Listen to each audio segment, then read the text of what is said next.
governments are more virtuous than coalitions. And that was our belief for many decades. In fact, I remember when Rajiv Gandhi said coalition governments can't work in India, George Fernandez responded by saying if they can work in the mother-in-law's country, they can work in India as well. Because Italy had a long history of coalitions. And you know how true it's proven to be in India that Rajiv Gandhi's own wife is now leading a coalition government led by her own party. So, and at the same time, if you go simply by Indian experience, coalitions have been good for India. But that's not so much a question of whether coalitions are virtuous or single party rule. I think what the sort of wrapped in the coalition story is also the phenomenon of Indian governance now getting much closer, Indian politics and governance moving much closer to the spirit of the Constitution, which is a federal spirit. So as long as one party was in charge of everything, there was no federal spirit to the way we governed our country because somebody sat in Delhi, every chief minister was his peon and did salam to him or her. And so there was no empowerment and there was no autonomy. The rise of the coalition now means that even when there's a dominant member of the coalition, as the Congress party is now, or BJP was with NDA, almost half of India's states are governed by other parties, which very often are coalition partners who have exaggerated leverage, in fact, instead of being weak. Sometimes it works very well, sometimes it doesn't work very well, as we've seen in the recent telecom scandal, because you can't say boo to a coalition partner. So I think overall coalitions, the rise of the coalitions in India has resulted in devolution of powers to the states, which is entirely in keeping with the spirit of the Constitution. And that's been good for India. So let me pause for a moment now and take a few questions from the audience. So do we have some mics moving around? Hello.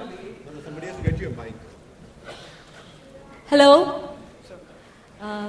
I'm Nidhi. I have a question on the subject line itself. As the topic of discussion is building the India of future. And as we are talking about scams, be it CWG, 2G, Adarsh housing scam or any other, today we are living in a scam raj. So my question here is, can we do all we want India to do without taking action against such issues? Shekhar, can we, in this world of scams, can we move ahead without taking action against? No, you must take action against the scams, but you don't have to halt everything while you take action against scams. Scams are a part of life. Scams are part of any system of governance where there's money floating. So if we deal with the scams, just because there is a theft in a colony, people don't start wearing jewelry. Right? So a system has to have the confidence to deal with scams and carry on. And scams also actually point to you systemic flaws. Because look at the Adarsh scam. Why does that scam happen? Because government has too many powers and because government has too many restrictions. Because government has too many restrictions, it has too much discretion to waive off those restrictions. And because you have discretion, you can raise, many of you have studied economics, you know the concept of rent. Because once you have discretionary powers, then you can raise rent against it. So rent sometimes can be money, sometimes it can be 2 apartments from my mother-in-law and her sister. Right? Mothers-in-law are tough cookies, you have to look after them. So if you can give them a couple of apartments, it's a good idea. So scams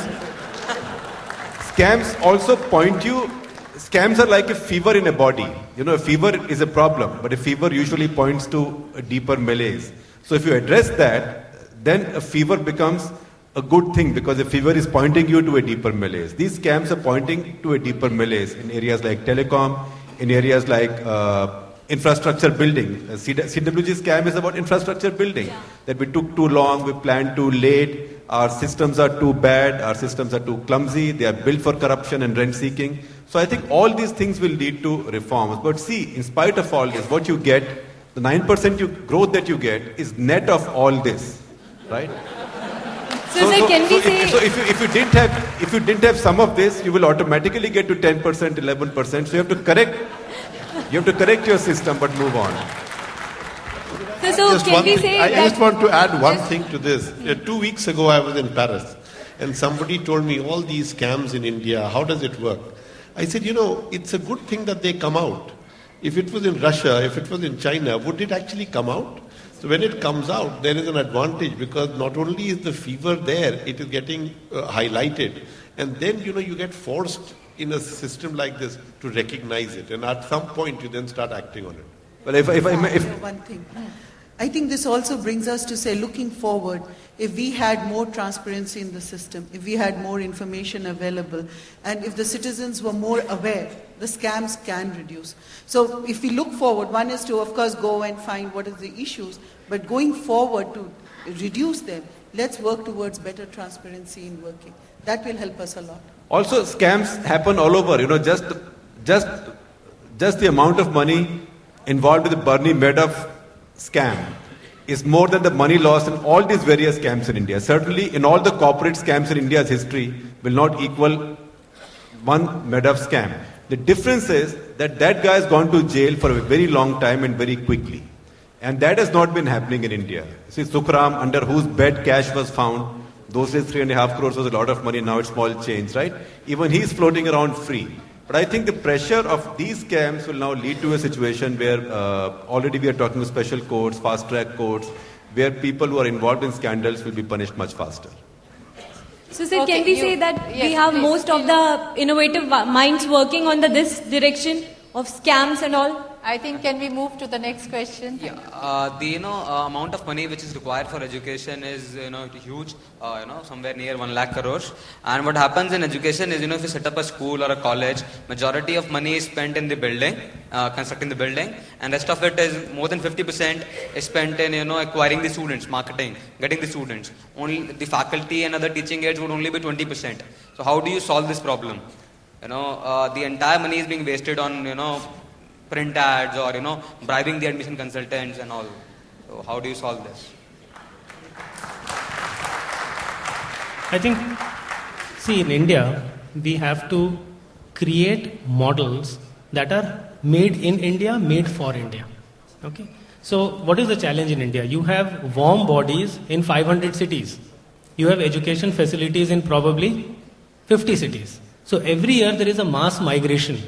I think one of the largest migrations of young population, that people come from eastern part of India, they go to Kota, some people are going from north to south. I think technology is really the answer, and Neelam alluded to that in her part of the talk. I'll give you an example.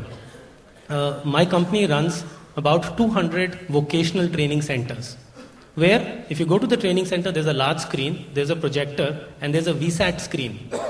Great teachers in India are in short supply. In fact, they're in short supply all over the world.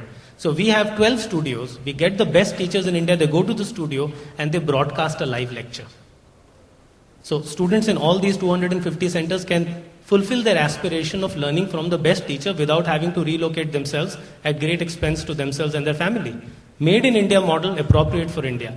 I think the education models of the future will move away from the plain vanilla brick and mortar to a more innovative model that's appropriate for what we need. I think I will pick up one question from here now, because the first one was on education. We've taken that. Let's take the next one. What is the role of banks in helping the growth faster? Okay, I think the role of banks is, both. One is facilitating growth, and the second is actually catalyzing growth. And in a way, you've seen the banks following the phases of development that have taken place in India in the past. Up to even the late 90s, India was mainly an industrial country. What the banks were doing were focusing on creating projects and providing working capital. I think that was the main focus.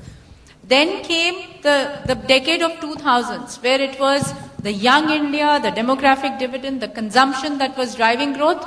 So it was really a focus on financing consumption, whether it was homes, cars, and so on. And in a way, that actually accelerated India's growth, because what the banks did was allowed people to meet their aspirations, and that accelerated India's growth.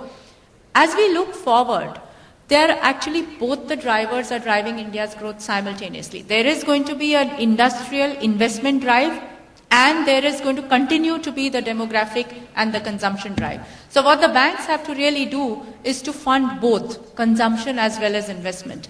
And in a way, as I said, it's not just saying that this is the only funding possible. so we will make this funding possible and then let the growth take place the way it is. I think we have to say, how do we find ways of meeting the demands, both of infrastructure, large projects on one hand, to the corporates' regular working capital requirements on the other hand, to the small and medium enterprise, to the individuals for their consumption, and to the smallest individual for their micro loans and their ability to put in 50 rupees every day and withdraw 49 rupees the next day.